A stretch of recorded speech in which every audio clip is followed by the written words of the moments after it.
Welcome to my unfiltered unplanned real blog day 4। আমরা mental health community nursing যে 1 week করেছিলাম, ওর মধ্যেই আমাদের একটা প্রোগ্রাম অ্যারেঞ্জ করতে হয়েছিল সাবস্টেন্স অ্যাবিউজের ওপরে। তো এটা একটা অ্যাওয়ারনেস টাইপের ক্যাম্প বলতে পারো, যেখানে লোকেদের আমরা বোঝাচ্ছিলাম যে সাবস্টেন্স অ্যাবিউজ শুধু একটা হ্যাবিট না, এটা আস্তে আস্তে লাইফকে এফেক্ট করে ফিজিক্যালি, মেন্টালি, সোশ্যালি। আর তার সাথে সাথে ওরা গাইডেন্সও পাচ্ছিল যে রিকভারি কী করে পসিবল, সাপোর্টের দরুন কী সব নেশামুক্তি কেন্দ্র যেসব নাম্বার তারা আমাদের কাছে চাইছিল, তো তাদেরকে আমরা এটা দিচ্ছিলাম। তো বেশ একটা মিনিংফুল টাইপের ক্যাম্পই গেছে আমাদের। তারপরে এসে খেয়ে নিলাম একটা লিমকা গ্লুকন্ডি, এটা খেলে বেশ রিফ্রেশিং লাগে। তো রোদে গরম থেকে এসে এটা খেয়ে নিলাম। আর তারপরে তো ক্যান্টিন আমাদের বহু যুগ ধরে বন্ধ, কবে খুলবে কেউ জানে না। তো এটার আশেপাশে, কলেজের আশেপাশে একটা হোটেল টাইপের খুঁজে নিলাম। এখানে খাবারও বেশ ভালো ছিল, একটু দামটা বেশি ছিল ক্যান্টিন থেকে, সেটা হবেই, তো তাও খেতে তো হতোই।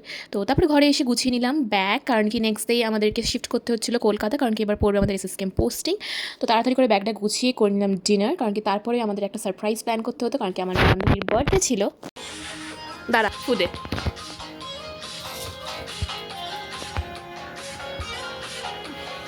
হাস একটু। সো এরমভাবেই কাটলো আমার আজকের দিনটা। তোমাদের কেমন লাগলো অবশ্যই জানিও, ভালো লাগলে অবশ্যই করে লাইক, শেয়ার অ্যান্ড সাবস্ক্রাইব। দেখা হচ্ছে তোমার সাথে পরের ভিডিওতে। Bye bye.